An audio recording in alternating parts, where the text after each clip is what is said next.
যে প্রথম হচ্ছে মঙ্গল হচ্ছে উৎপত্তি যেভাবে মাতা ধরিত্রী এবং যে বরাহরূপী বিষ্ণু তার সন্তান, এদের দুজনের সন্তান যখন মানে অর্থাৎ তিনি বরাহরূপী বিষ্ণু যখন মাতা ধরিত্রীকে উদ্ধার করেছিলেন রাক্ষস হিরণ্যাক্ষর কবল থেকে, তো তারপরে তাদের বিবাহ হয় এবং তাদের যে সন্তান হয় তিনিই হচ্ছেন মঙ্গল।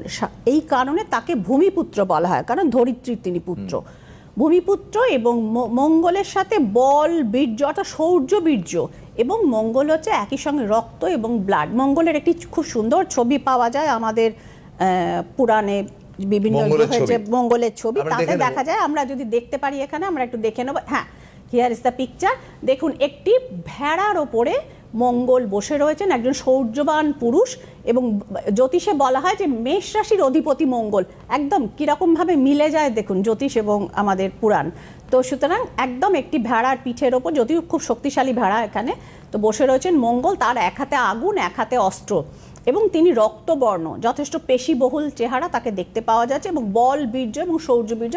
সে কারণেই বলা হয় যে ধরুন আমাদের যে মিলিটারি সেক্টর, দেশের যারা প্রতিরক্ষার কাজে যারা যুক্ত থাকেন, সেনা বিভাগ, এরা কিন্তু মঙ্গলের আন্ডারে থাকেন, এবং যাদের মঙ্গল ভালো তাদেরকে এনকারেজ করা এদিকে, কারণ এদের মধ্যে অ্যাগ্রেশনটা থাকে।